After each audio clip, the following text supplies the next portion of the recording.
Je disais bonjour, madame, monsieur, mademoiselle. Et effectivement, votre ministre m'a contacté hier par les réseaux pour dire que vous souhaitez me rencontrer. Je lui ai immédiatement répondu. Pour plusieurs raisons. D'abord, par principe, moi je ne reporte jamais à demain ce que je peux faire aujourd'hui. Donc j'ai trouvé une fenêtre. Je pensais qu'il fallait vous recevoir le plus vite possible.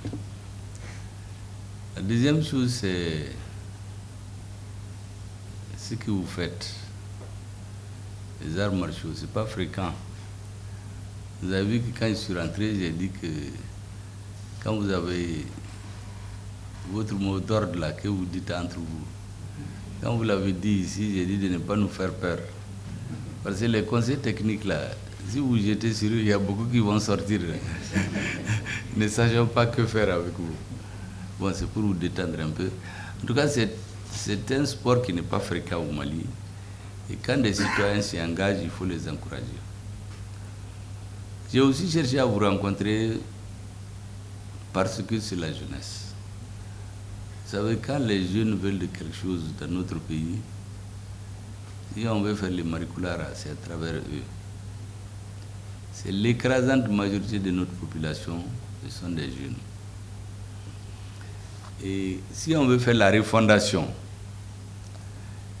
on veut construire le Mali nouveau, Mali Koura, on ne peut pas le faire sans la jeunesse.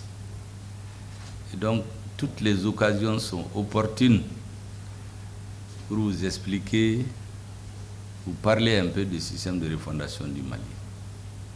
Parce que le président nous dit chaque fois que le Mali Koura, là, il faut qu'on se dise qu'il doit se construire sur la base de la compréhension de la population. Il faut que l'esprit des Maliens soit tourné vers le Mali Koura.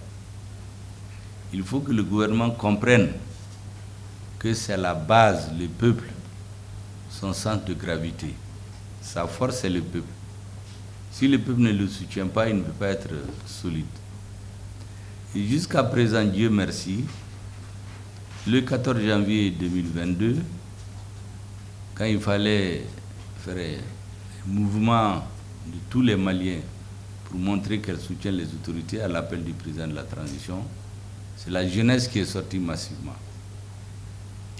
L'embargo, les Maliens l'ont soutenu, ont pu tenir grâce à la résilience de tout le monde, de tous les Maliens, y compris la jeunesse. Donc les Maliens ont fait des exploits. Vous savez que quand l'embargo a été pris, c'était pour nous amener à plier et faire ce que la CEDEAO fait.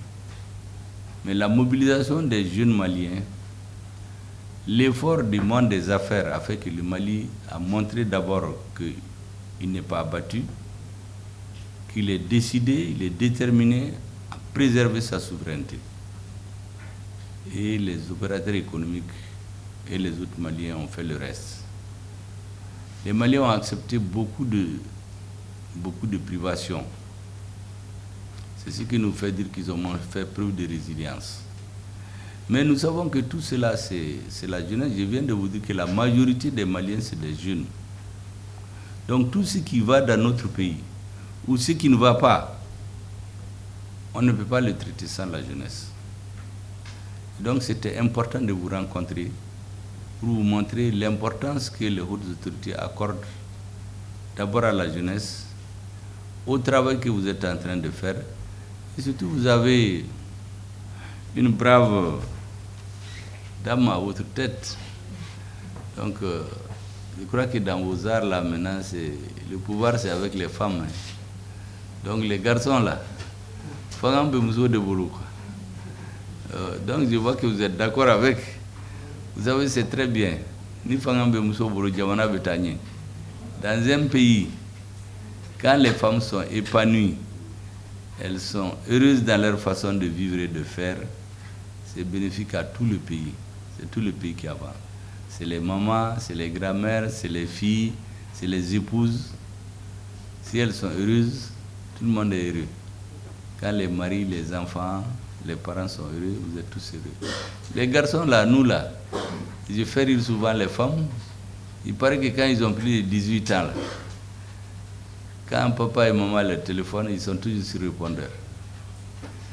Mais quand c'est leur fiancé qui appelle, dès le premier appel, ils prennent le téléphone. Alors que les filles, elles pensent tout le temps à leur papa et leur maman. Ça, c'est pour charité, pour détendre l'atmosphère. Donc, c'est vraiment, je vous souhaite beaucoup de chance. Je vois qu'il y a beaucoup de jeunes dames qui sont engagées dans cette discipline sportive. C'est tout à votre honneur. Je vois qu'il y a beaucoup de jeunes, je vois même des petits-enfants qui sont avec vous. Je suppose que vous êtes en train de créer chez eux des vocations, les entraîner pour qu'eux aussi deviennent des exemples. Le sport que vous faites n'est pas très répandu, mais c'est un sport noble. Vous pouvez vous défendre, Machite Nabiaouka, sans défense. Vous pouvez sauver des vies, vous pouvez sauver des gens, et c'est bien pour votre santé aussi. Et vous allez honorer notre pays dans les compétitions. Je vois beaucoup de compétitions où les Maliens gagnent des trophées. Ils s'imposent à force de travail, et ça montre la détermination des jeunes Maliens. Beaucoup d'ailleurs sont surpris quand ils vont dans les concours internationaux, dans les compétitions internationales, ils voient que des Maliens gagnent. Nous-mêmes, on est très fiers lorsque nos jeunes reviennent avec des médailles, avec des prix. On se dit que le pays doit encore beaucoup donner à sa jeunesse. Et vous êtes des jeunes dont notre pays est très fier. Moi, personnellement, je ne pouvais pas reporter votre rendez-vous pour les raisons que j'ai expliquées. Et je suis très heureux avec ce que j'ai entendu de votre part. Ce que vous avez sollicité, c'est même un devoir. On ne peut même pas le refuser. Quand votre ministre va venir, vous allez parler avec lui. Et le parrainage, ce qu'il faut faire, il va être mon relais avec vous pour qu'on puisse faire en sorte que votre activité réussisse. Que ce soit une activité de grande réussite. Et tout, vous parlez de la naissance de la 4e République. Le Malikoura, effectivement, il commence à se bâtir depuis longtemps, mais les vrais socles, on les a posés à la suite du référendum constitutionnel de la 4e République. Si vous voulez donc honorer, nous-mêmes on voulait faire une sorte d'olympiade dans le pays. Mais avec les difficultés, la situation sécuritaire, les moyens limités du pays, on a dit qu'il faut se concentrer sur les questions de sécurité. Donc si vous prenez l'initiative de faire une grande activité comme ça, pour commémorer l'avènement de la 4e République, vous êtes en train en réalité de remplir un trou qui devait être bouché. Parce que passer sur l'anniversaire de la 4e République, la naissance sans rien faire, ce n'était pas très bien vu. Mais si vous profitez de ça pour faire une grande activité comme je viens de voir, avec un thème très pertinent, je crois qu'on doit vous saluer. Saluer votre initiative, votre courage et votre sens de l'histoire. Le pays compte beaucoup sur vous.